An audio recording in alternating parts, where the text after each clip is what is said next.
Hello everyone, welcome to Let's Crack UPSC CSE English. About me, I'm Sandeep Bhushan Thummala and my credentials are I have 8 years of teaching experience for civil services. I teach international relations, internal security and analysis of Hindu newspaper. This video is in regards to how to crack prelims 2020. Before we get into the topic, you have a notification for Let's Crack UPSC CSE English, which is India's largest learning platform. Once you subscribe, you will have unlimited access to live and recorded courses from India's best educators. And you also have the other privileges, that is daily live classes, live tests and quizzes. You will have the structured courses and also the unlimited access once you subscribe. And you also have the top educators at Unacademy. The one you can see it on your screen, and along with these you also have the top educators, the one you can also view it on your screen, and these are all the top educators at Unacademy. And in regards to Let's Crack UPSC CSE English channel, you have the courses of all this, that is in regards to polity, geography, current affairs, UPSC CSE batches and various others, which are all part which are seen on your screen. Along with these rituals, you also have this governance, Indian society, CSAT, and also in regards to the interview preparation. In the Let's Crack UPSC CSE English channel, you have all these courses which are part of it. And you have the subscription, you have 12-month subscription and also 24-month subscription, and it is always recommended that you go ahead with the 24-month subscription, and the amount for 24-month subscription is 48,000. When you go ahead with subscribing using my code SBT10, that is Sandeep Bhushan Thummala 10, you will get a discount of 10% off, and the discounted amount of 48,000 would be 43,200. So it's always better to go ahead with subscribing for 24 months. It is an offer, and you are all privileged to go ahead with, because you are actually paying for 13 months, the amount for 13 months, that is 40,000 plus 800, which is for the 12 months plus 1 month. So you'll be paying for 13 months, but you would have the entire subscription for 24 months. And yes, 24 months is required for civil servant aspirant to prepare a solid for UPSC examination. So thereby you are paying just for 1 year 1 month, but you are getting the subscription for the entire 2 years. So please make the maximum benefit of this offer, and then if you haven't subscribed it, please go ahead with subscribing using my code SBT10, and also please inform your friends about the offer which you have in regards to the paying for 13 months, but you would be having the possibility or the offer of subscribing for 24 months. And now we will get into the topic, that is the analysis of the Hindu newspaper, wherein I would take up in this session or the video. And you would always have a privilege to understand what kind of keywords or the key phrases have to be analyzed while you're reading the newspaper, understanding the newspaper. And the best, while you are analyzing, you need to emphasize or focus on the keywords and the key phrases, which will be very, very useful for the prelims and also for the mains point of view. Prelims and also mains point of view. So that is the required essential, that you score better marks in the prelims and also in the mains examination.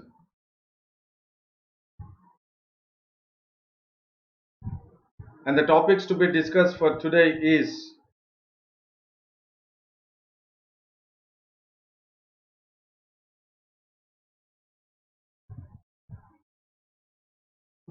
okay. Nikhila is having a doubt. Hi sir, good evening. I'm going to attend.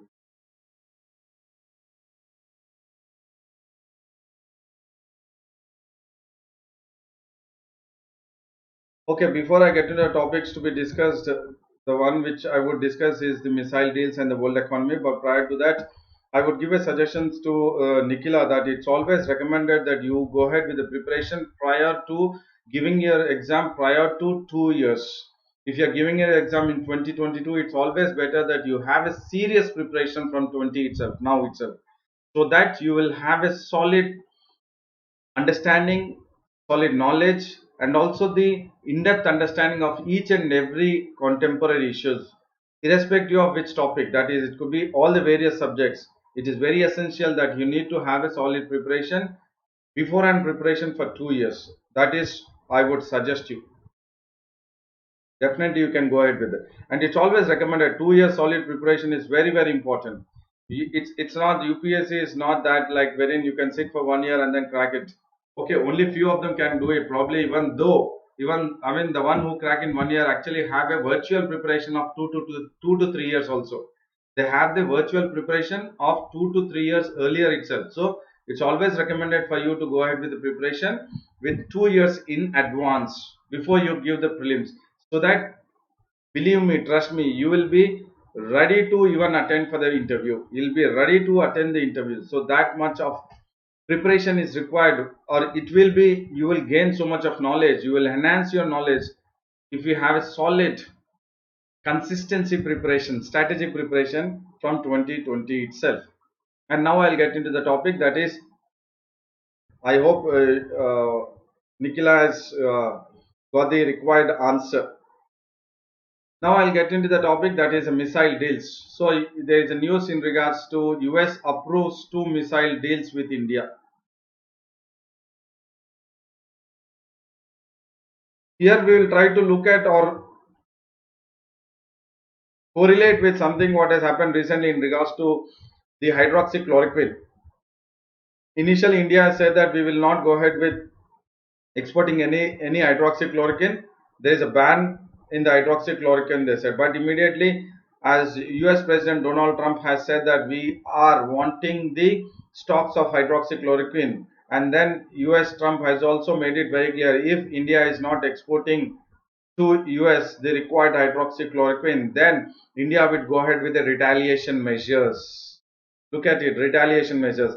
And now, once India has gone ahead with supplying the hydroxychloroquine, that definitely it was a win-win situation. In fact, the way the India has handled the situation was very very balanced approach, keeping in mind the pandemic situation, keeping in mind the amount of support we require financially, the amount of support we require financially from the US is imperative at this time. Financial support is imperative, and we are in need of funds. We are in needs of grants, because to handle the health crisis. So therefore, to improve our health infrastructure, it is essential that we need to go ahead with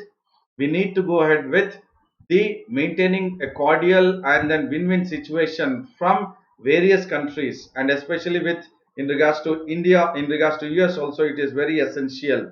It is very essential, and that is what the India has done very in a balanced diplomatic manner. And then now, probably with this deal, it is the situation or the bilateral relations between India and US is also coming up very positive, wherein India can expect kind of the funding or the grants from the US also.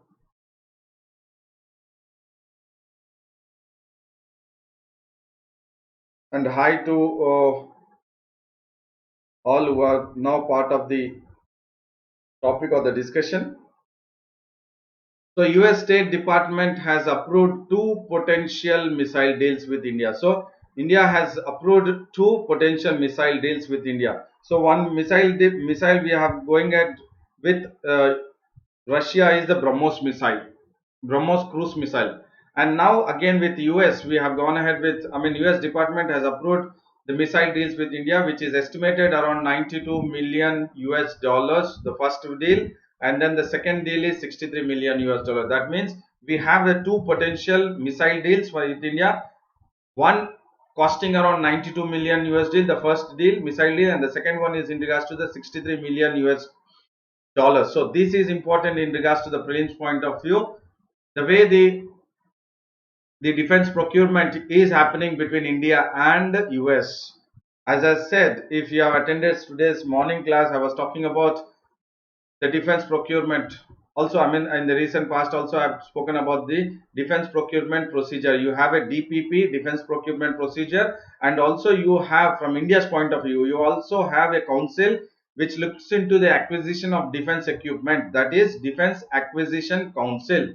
So you have the defense procurement procedure. Procurement means you are purchasing. So you have defense procurement procedures. Under or depending upon this procedure of procuring the defense, you have the Defense Acquisition Council.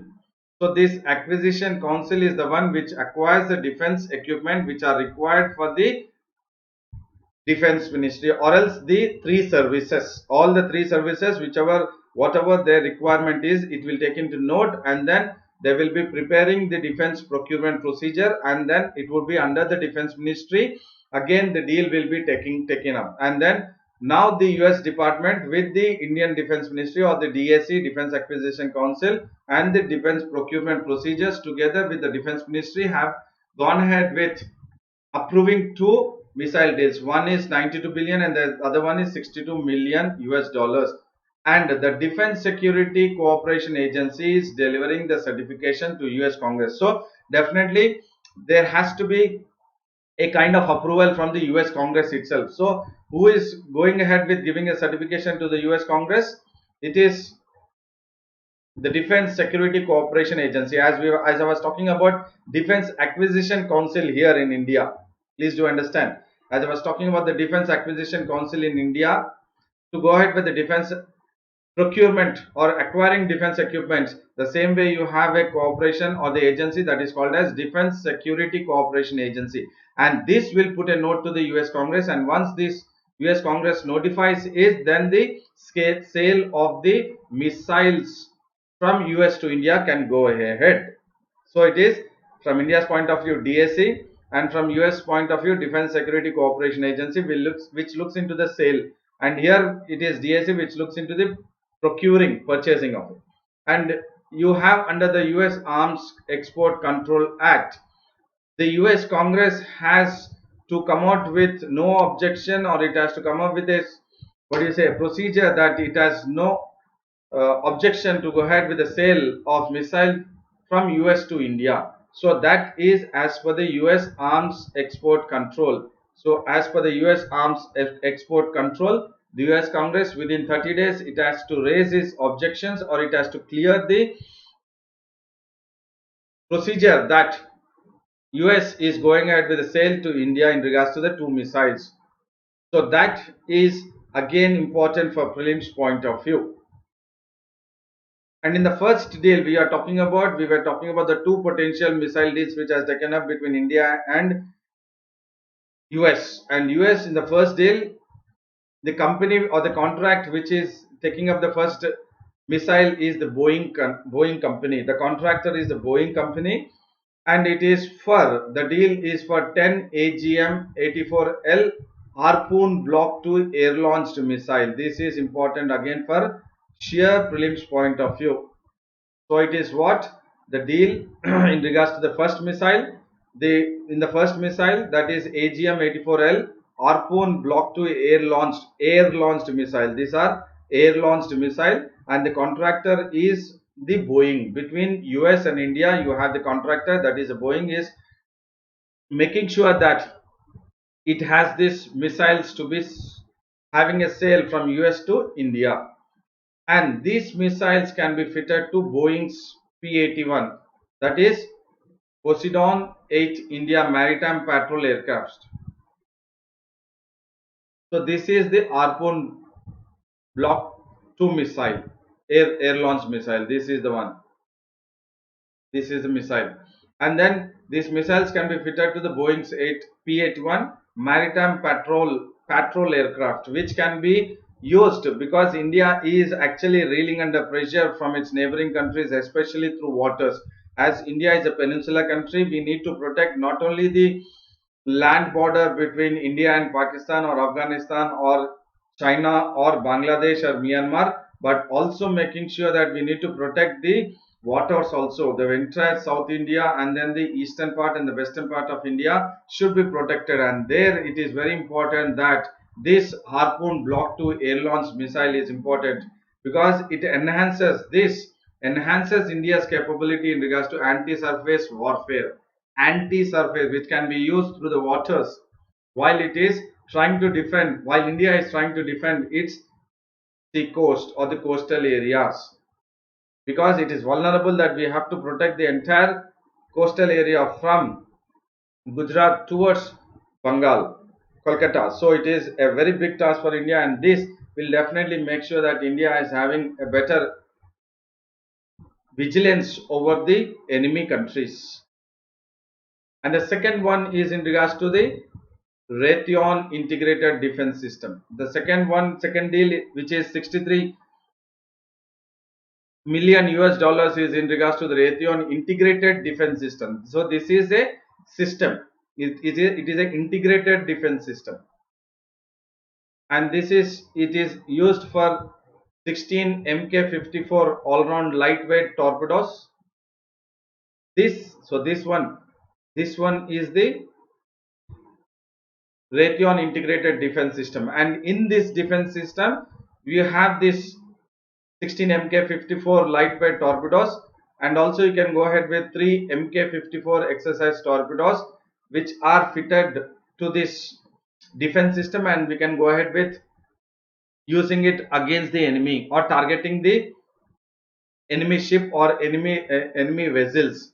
And this also include, the deal also include for the spare parts for the Mk54 exercise torpedoes, not only in regards to the Mk54 exercise torpedoes, and not only in regards to the 16 Mk54 lightweight torpedoes, which is part of the, or which can be used by the Raytheon, contracted with the Raytheon integrated defense system.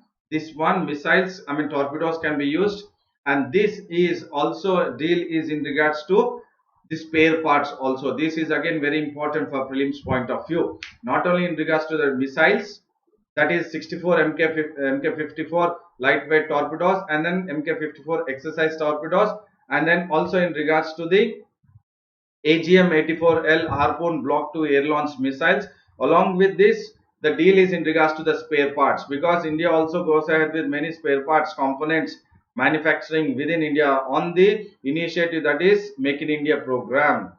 And also in regards to the torpedo containers, this is Raytheon integrated defense system which has come up with this torpedo containers. And then you also have this deal in regards to the recoverable exercise torpedoes, that is called as REXTOR, again which is very important for prelims point of view. And this altogether equipment, we have the support from the US government and the contractors, and that is a deal between the India and US in regards to the missiles, And when you look at the torpedoes, how the torpedoes will be useful for India, they are expected to enhance India's anti-submarine warfare capability. So that is very important.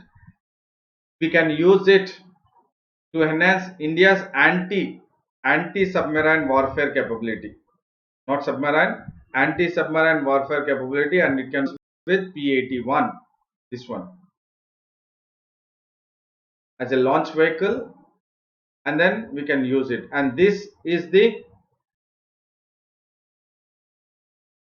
Harpoon one, because as I said, this is anti-surface warfare. Please do understand keywords. These are very, very important for practical, when you are looking at the analytical point of view, wherein Harpoon Block 2 air launch missiles are anti-surface warfare, and here if you look at it, is it is in the waters. We are using it in the as a anti-surface warfare, and this, look at it, and this is again in regards to the torpedoes, this one, which can be used to fire the 16 Mk54 lightweight torpedoes, and Mk54 exercise torpedoes can be used. So these pictures have taken up, or the images have taken up, so that your understanding capacity will be very high whenever you go ahead with a pictorial representation. So this is Harpoon, and these are Mk54. And the next one is in regards to the economy, and then there is a news which talks about world economy to contract by 3%. Who says this? IMF is saying. He has come up with a report saying that the world economy will contract. It will shrink to 3%. It will shrink to or shrink by 3%, not 2, by 3%. And this is the world economy news, and this is as per the IMF. This is as per the IMF World Economic Outlook. So there is, by the IMF you have the World Economic Outlook, and because of this IMF World Economic Outlook, which is has come up with the report because of the COVID-19 pandemic, and this COVID-19 pandemic is certainly having a severe effect on the world economy. It is having effect on each and every country, and it is having severe on the global economy itself, or the world economy. And this, because of this pandemic, the world economy is expected to shrink by 3% in 2020, which would be much worse than what the world has experienced in the 2008 economic crisis or the financial crisis, because of the subprime mortgage loans, the defaulters in the US, and US was the cause for the subprime mortgage loans. And now, because of the SARS-CoV-2, which is the reason for the shrinking or the severe effect on the world economy, and as per the IMF World Economic Outlook, it would contract or shrink by 3% in 2020. And as per World Economic Report or Outlook, World Economic Outlook report, which is by the IMF, it says that India's growth is expected to dip by 1.9% in 2020. Please do understand here. It will dip by 1.9% in 2020. That means the pandemic COVID-19 will severely affect India's economy. But there is a good news that in the next year it will bounce back to 7.4% in 2021. But as of now, because of the standstill, lockdown, because of stricter measures, social distancing, the entire manufacturing units or entire production units across all the sectors have been shut down. The migrant workers are with unemployment, jobs lost, no income, no production. Because of that, the India's growth will dip to 1.9% in 2020. But a good news that it will rebound by 7.4% in 2021. And in regards to the growth projection for 2020, it is 3.9% less compared to what was projected in the January this year. So definitely there is a decline in the growth projection for the entire financial year 2020. What the projection was for 2019 or the last quarter of the 2019, it is not that, but it is 3.9% less than the last quarter of 2019. Comparing it with the all the quarters of 2020 or the financial year 2020, the growth projection is definitely to slide down. And as per the IMF, the world economy is projected to grow at 5.8% in 2021. If you look at the world economy as of 2020 is how much? It is 3%. And this is very important for prelims point of view, because it is an International Monetary Fund World Economic Outlook report. So for that, as per that, we need to understand that what it has come up with the report, that the world economy would be contracted by 3% in 2020, but it will definitely rebound in 2021, and the growth rate of the world economy would be standing at 5.8%. It would reduce by 3% in 2020 now because of the COVID-19, but it would rebound to growth rate at 5.8% in 2021, because all the economic activities will again become normal because of the subsiding of the coronavirus or pandemic situation. Will not be the same kind of severity what the entire globe or entire countries are facing or experiencing at this moment. There would be normalcy which would come into action, and because of the normalcy or because of the decline in the infection by the SARS-CoV-2, the economic activity will normalize, thereby the system will move into, or the oiling of the economic activities will take place, so that the world economy will surge gradually. And the cumulative loss, now we will look at the loss to the entire global GDP in 2020 and 21, is almost equal to 9 trillion US dollars. The cumulative global loss GDP cumulative for the year 20 and 2020 and 2021 because of the pandemic crisis, it is equivalent to the 9 trillion US dollars. If you calculate that 9 trillion US dollars comparing with two countries, it is greater than the economies what Japan and then Germany have combined together. The economies of Japan and Germany combined together is also not equivalent to the 9 trillion US dollars, but the kind of impact, the cumulative loss because of the pandemic crisis COVID-19 for year 2020 and 2021 also, the loss to the global GDP would be 9 trillion US dollars, and this is very important for prelims point of view. And when you compare it with not only what you say global GDP, but when we are looking at the Asia, the emerging Asia, emerging economies, that is China and India, emerging economies, and this is the only area or this is the only region which the projection there is a growth. It grows in 2020 at a percentage of 1%, at a rate of 1%. That is, emerging Asia is the only region wherein there is a growth in 2020, and that growth is 1%. Even though by the pandemic crisis, because of China started now, almost China is in the mode of production. Manufacturing has started in China after 76 days lockdown in China from December till recently, almost the last week or fourth week of March, we have seen 76 days of lockdown. Now China is now going ahead with the production. Manufacturing has started, and now China is projected to grow at 1.2% in 2021. When you look at Asia, it is 1%, but you compare when the projection, the growth projection in 2020, only comparing to the China, it is 1.2% in 2020. But look at what will happen to the growth projection in 2021 to China. It will grow to 9.2% in 2021. That means it will definitely surge, and now it is bouncing back. It is rebounding. It is bouncing back in the manufacturing sector, and certainly it will become the manufacturing hub of the world, and it will control the entire products production, and then the supply, demand and supply would be based on the kind of supply of the production what China is going ahead now.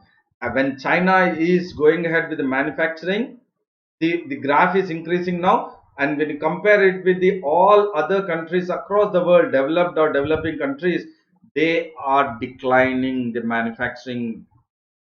They are at standstill, they are closed because of the national lockdown. But now China, the national lockdown is lifted and it is in the process of manufacturing. Production has started, and that will give a surge to the China's growth of 9.2% in 2021. And the economic impact, when we are talking about the economic impact across the globe, and then China, Asia, and then Europe, all that, we know definitely that there is an economic impact or economic crisis, but there are various factors for the economic impact or the economic crisis.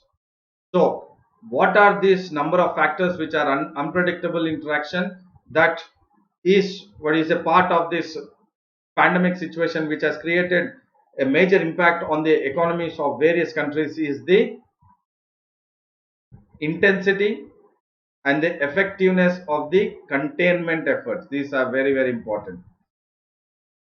The countries who have or who had handled very effectively the containment efforts in regards to breaking the chain of transmission of COVID-19. Please do understand, the countries which have effectively handled the containment efforts or the preventive measures to break the transmission of COVID-19 or SARS-CoV-2 had a or will have an less economic impact on those countries. Please do understand this statement, will have and less economic impact of those countries, and depends upon significant tightening of global financial market conditions are also the part of the economic impact on the globally. And if you look at the fiscal measures, that is the expenditure measures, it depends upon, or it should be two-folded, two-way it has to be. I mean, two conditions have to be taken into consideration in regards to expenditure measures. That is the economic package, pandemic package, rescue package. That is cushioning the impact has to be taken into consideration first. That is cushioning the impact, which wherein it has to be taken into consideration the kind of households have been impacted mostly, and the businesses have been impacted because of the national lockdown, and how the households and the businesses or the startups or the small businesses, medium enterprises and the large enterprises have been part of this total national lockdown should have been taken into consideration, and the fiscal measures had to be provided to them first. First, the fiscal measures have to be to the households and to the businessmen. That is cushioning the impact. And the other one is reducing the firm closures. This is very important. That is making sure that somewhere the other the damage done to the economic activities have to be revamped, have to be looked into, have to be made sure that they are functioning, they are into the functioning mode. That has to be taken care. So fiscal measures, reducing the firm closures, that means how the firm closures can be reduced so that the fiscal measures even to the businesses, tax holidays, GST,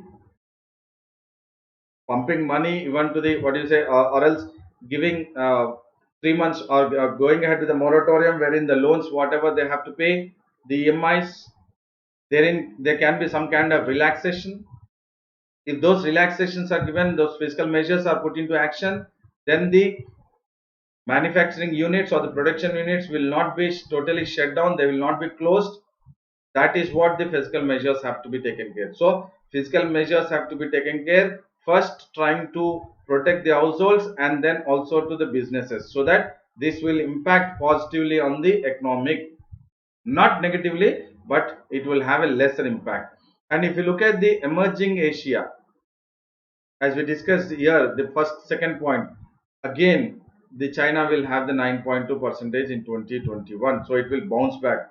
So these are the what do you say topics which I have discussed in regards to the India US missile deal, and also the International Monetary Fund coming up with the World Economic Outlook report, how it will impact the global economy and also the Indian economy, and how it will bounce back, its impact on 2021, and also how it will bounce back in 2021, and how Asia will progress in 2020 with 1 percentage projection growth, and then China with 1.2 percentage in 2020, and then again in 2021 there would be 9.2 percentage of growth in China, because China has started the manufacturing, production has started after 76 days lockdown. So I hope all this information whatever I've given, emphasizing on the keywords and the key phrases wherever I was rounding up, and then making sure that you also focus the same way while you are reading the newspaper or following the news items, and then make sure that you are also getting into the mode of how UPSC can frame the questions for prelims and also for the mains point of view. And this, I hope this my lecture on my video would be definitely helpful for you to emphasize or to look at the way the UPSC focuses for prelims and mains. And thank you very much. Please go ahead with liking the video, subscribe the video, and hit the bell button while you're watching the video, that is Let's Crack UPSC CSE English channel. And if you haven't subscribed to Let's Crack UPSC CSE English channel, please go ahead with subscribing using my code SBT10, that is Sandeep Bhushan Thummala, wherein you will get 10% discount on the actual amount, which is 48,000, which is for 24 months. So my request is, my suggestion is to go ahead with subscribing for 24 months, because you will be paying for paying for only 13 months the amount, but you will have the subscription for 24 months. So do take the privilege, do take the opportunity that you are paying only for 13 months but having the subscription for 24 months. And then if you haven't subscribed, please do subscribe, and also please inform your friends about the opportunity or the privilege what they would get by subscribing for 24 months, because you will be paying only for the amount for 13 months. And if you haven't downloaded the Unacademy app, please do go ahead with downloading the Unacademy app, wherein once you are downloaded and then you are part of the Unacademy, you can also view the classes, that is the Unacademy special classes. You can also view the Unacademy special classes. So make sure that you download the Unacademy app, learners app, and then you can also view or be part of the Unacademy special classes. So thank you very much. See you tomorrow.